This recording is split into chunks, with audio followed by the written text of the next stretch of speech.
इसमें सबसे महत्वपूर्ण और की रोल ओम जी बिरला का है। मैं जब दिल्ली प्रदेश की ओर से उनको रिसीव करने अब उनके घर पे गया था, तब भी मीटिंग का दौर जारी था। यहाँ आना इतना कठिन था, तो भी वो समय निकाल कर आए हैं। और अभी यहाँ से मंच से भी उनके फोन में सुन रहा था कि यहाँ से आते ही वहाँ मीटिंग दूसरी तैयार है। इसलिए मैं उनका बहुत बहुत स्वागत करता हूँ, अभिनंदन करता हूँ।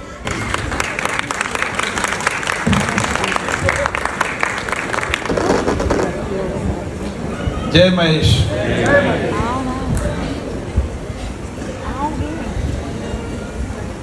दिल्ली प्रदेश माहेश्वरी समाज के वैष्णवी और नए पदाधिकारियों के सम्मान समारोह में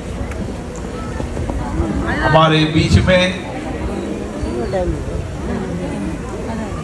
भारतीय जनता पार्टी के पूर्व राष्ट्रीय उपाध्यक्ष और जो लगातार देश भर में समाज के सभी लोगों के संपर्क में रहते हैं, कोई भी अभाव हो, कठिनाई हो तो उसके लिए उस समस्या का समाधान करने का लगातार प्रयास करते रहते हैं। श्रीमान श्याम जाजू जी, दिल्ली प्रदेश के अध्यक्ष श्री जगदीश बागड़ी जी,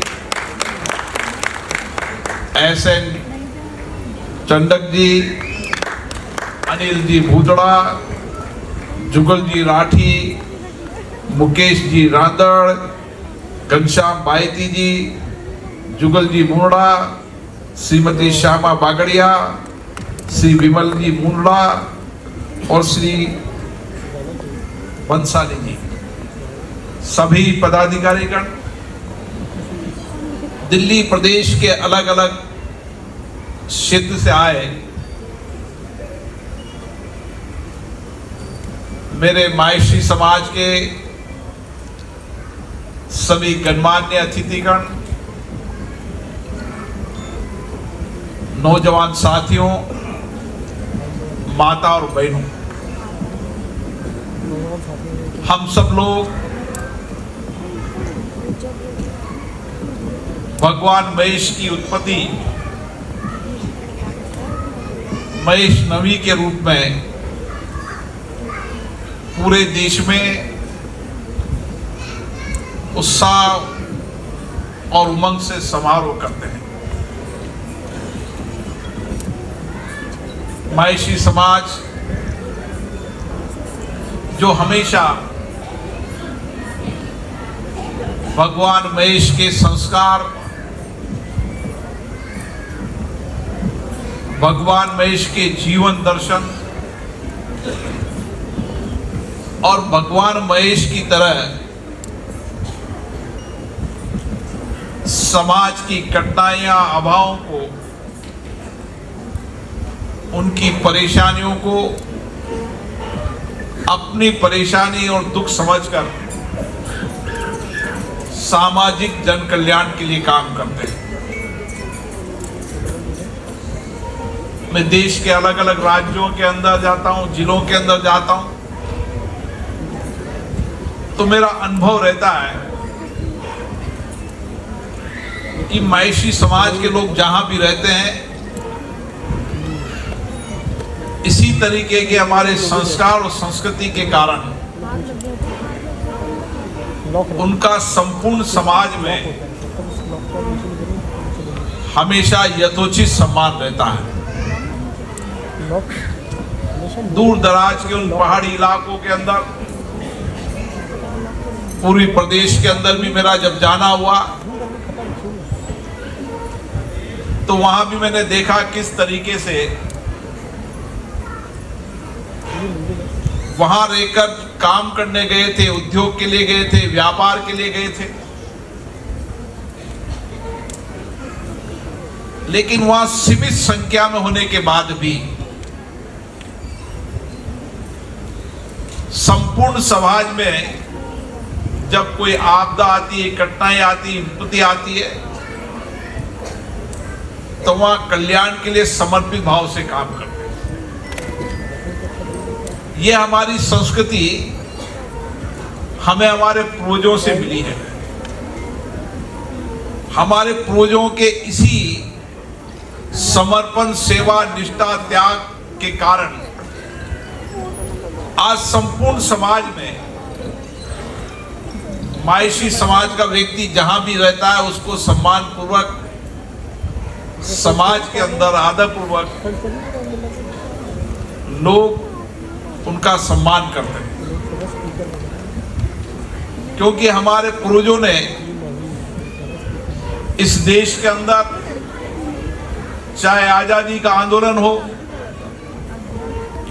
उस आजादी के आंदोलन के लिए संघर्ष किया। जहां धन की आवश्यकता होती थी, आजादी की लड़ाई लड़ने वाले लोगों के लिए वहां भामाशाह के रूप में धन देकर भी आजादी की लड़ाई में सहयोग किया। और ये हमारा इतिहास रहा है, हमारा गौरवशाली इतिहास, हमारी परंपराएं, हमारे गौरवशाली समर्पण, सेवा, उसके कारण ही पीढ़ी दर पीढ़ी हम सबका सम्मान होता है। आजादी के बाद आप, आजादी के पहले आप देश के अलग अलग राज्यों में देखोगे, जब विद्यालय नहीं हुआ करते थे तो शिक्षा के लिए मायसी समाज के लोग विद्यालय बनाते थे, स्कूल बनाते थे, छोटे छोटे गांव में स्कूल चलाते थे। उस स्कूल में मायसी समाज का व्यक्ति नहीं, संपूर्ण समाज का व्यक्ति पढ़ता था। और शिक्षा व्यक्ति के जीवन के अंदर एक व्यक्तित्व विकास नहीं करती। जहां जहां भी शिक्षा पहुंची है वहां पर देश प्रगति की ओर हुआ है, प्रदेश प्रगति की ओर हुआ है, व्यक्ति का सशक्तिकरण हुआ है। इसलिए मायसी समाज के लोग जानते थे कि हमें इस देश के अंदर शिक्षित बनाने के लक्ष्यों के लिए सरकार के साथ साथ हमें भी सहयोग करना है। और आज आप देश के अलग अलग राज्यों में चले जाएं, हर जगह आपको मायसी स्कूल मिलेंगे। उस समय आवागमन के साधन नहीं हुआ करते थे। एक व्यक्ति अगर शहर में आ गया तो जाने के साधन नहीं हुआ करते थे। उसकी समस्याओं को देखा, समस्याओं को, कठिनाइयों को समझा और जगह जगह मायसी भवन बनाए ताकि उस मायसी भवन में लोग ठहर जाए, राहगीर रात का विश्राम कर ले और जब सुबह साधन मिले अपने गंतव्य स्थान पर दे। आप देश के हर हिस्से में चले जाएं, आज सबसे ज्यादा मायसी समाज और मायसी धर्मशाला आपको देश में मिलेगी।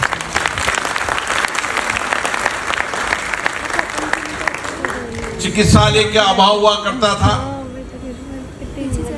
दूर दराज तक अस्पताल नहीं हुआ करते थे, बीमारियों की जानकारी नहीं होती थी, उसके कारण कई लोग मृत्यु की ओर चल जाते थे। ये कठिनाई मायसी समाज के लोगों ने समझी और जगह जगह अपने कमाए धन से, अपने संचित धन से अस्पताल बनाने का काम किया। आज देश के अंदर सबसे ज्यादा अस्पताल मायसी समाज के लोगों ने बनाए, चाहे प्याव हो, अन्न भंडार हो। ऐसी सामाजिक सेवा की संस्कृति, और इसीलिए तो मायसी समाज के विचारों के अंदर भगवान महेश के विचार हैं, जिन्होंने समुद्र मंथन के समय कौन विष पिए, भगवान महेश ने विष पिया, इसलिए नीलकंठ मां खिलाओ। तो लोगों के समाज के अभाव, कठिनाइयां, परेशानियों को अपनी परेशानी समझकर समाज का कल्याण करें। अगर हम अपने लिए जिए, अपने परिवार के लिए जिए, तो शायद ये सम्मान आपको नहीं मिलता। हमारी पीढ़ी जो बहुत कठिनाइयों में रही, आप जितने भी उद्योग व्यापार उद्योगपतियों के जीवन दर्शन को आप पढ़ेंगे, कितनी कठिन परिस्थितियों में उन्होंने व्यापार किया। दूर दराज के इलाके के अंदर, आप पूर्वी असम के अरुणाचल में चले जाओ, दूर दराज के नागालैंड में चले जाओ, तो देखता हूं किस तरीके से, किस परिस्थिति में लोग पहुंचे होंगे,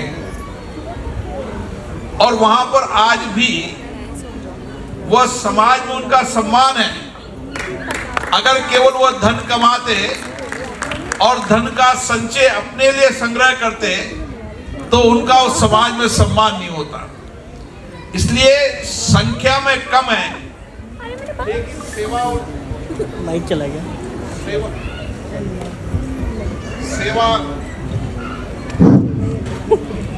सेवा और समर्पण में मायसी समाज सबसे आगे रहा। अब हम आजादी के अमृत वर्ष में चल रहे हैं। देश काफी आगे बढ़ा है, हर क्षेत्र में बढ़ा है। आजादी के बाद में उद्योग व्यापार कारखाने लगाने की आवश्यकता थी। उस समय हमने कारखाने लगाए, उद्योग लगाए, व्यापार किया। लेकिन आज परिस्थितियां परिवर्तन हुई है।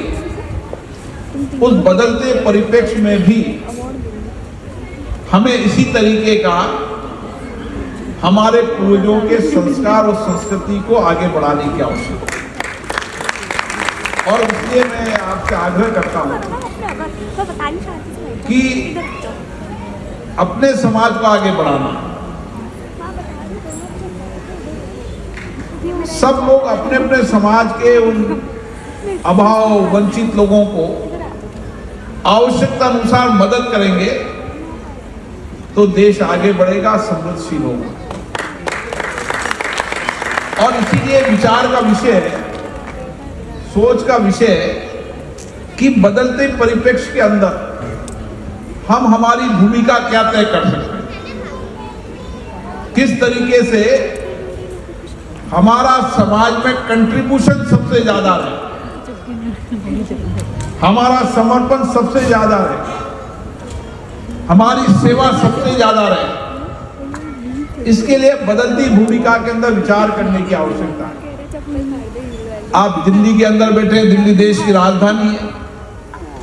आपके किए गए कार्य, आपकी सेवा, आपका समर्पण, आपकी सेवा के अंदर नए इनोवेशन, जो कुछ समाज में देंगे उसका संदेश पूरे देश के अंदर जाएगा। इसलिए मेरा आप लोगों से आवश्यक आग्रह है कि टीम बैठकर चर्चा करे कि बदलते परिप्रेक्ष्य में हमारी भूमिका समाज में कैसी रहे। जिस तरीके से हमारे पूर्वजों के संस्कार सेवा के कारण इस समाज का स्थान यथोचित सम्मान रहा है, हम भी हमारी पीढ़ी के तरह संस्कारों को आगे लेकर जाएं ताकि आने वाली पीढ़ी को भी इसी तरीके का सम्मान मिले। और ये सम्मान मिलता है समर्पण से, सेवा से, त्याग से। हम अपने लिए जिए, परिवार के लिए जिए, तो बदलते परिप्रेक्ष्य में किसको कोई सम्मान नहीं देगा। इसलिए आपको बदलती भूमिका तय करनी होगी। अभी मुझे कहीं ना कहीं लगता है कि इस भूमिका के अंदर मायसी समाज कुछ परिस्थितियों में कमजोर नजर आता है, क्योंकि मैं दिल्ली में सब जगह जाता हूँ, कई समाजों में मेरा जाना होता है। अलग अलग समाजों ने अलग अलग प्रक्रियाएं शुरू की है। समाज ने, किसी समाज ने उनके बच्चों की शिक्षा संस्कार के लिए छात्रावास बनाए, उनको मदद की। किस तरीके से वहाँ के बच्चे की वो शिक्षा में अच्छे हैं लेकिन धन का अभाव है। देखिए, दो बातें विचार करने की आवश्यकता है। आपके पास कोई आने वाला नहीं है, मेरे पास भी कोई नहीं आता। मैं दिल खोल कर लोगों से कहता हूं कि कोई शिक्षा के धन के अभाव हो तो मेरे पास आओ, मैं व्यवस्था करूंगा। इलाज की कोई चिंता हो तो मेरे पास आओ, कोई भी कठिनाई परेशानी हो मेरे पास आओ। लेकिन तुम्हारा प्रोटोकॉल ये समाज बड़ा स्वाभिमानी समाज है, क्वेश्चन पूछ लीजिए। इसलिए आपके पास कोई नहीं आएगा, आपको उसके दरवाजे पर दस्तक देकर जाना। आपको चिन्हित करना पड़ेगा कि समाज के इन परिवारों को हमें ऊंचा उठाना है, इनके नौजवानों को रोजगार सर्जन करना है। अभी मुझे श्याम जाजू जी बता रहे थे कि महाराष्ट्र के थाने में इसी तरीके से मायसी समाज के लोगों ने एक प्रकल्प चलाया और उन्होंने समाज के कुछ लोगों को चिन्हित करके उनके व्यापार, उनके स्टार्टअप, उनकी स्मॉल इंडस्ट्रीज के अंदर अपना कंट्रीब्यूशन देकर वो उनके व्यापार को बढ़ा सके, उनके स्टार्टअप को अच्छा कर सके।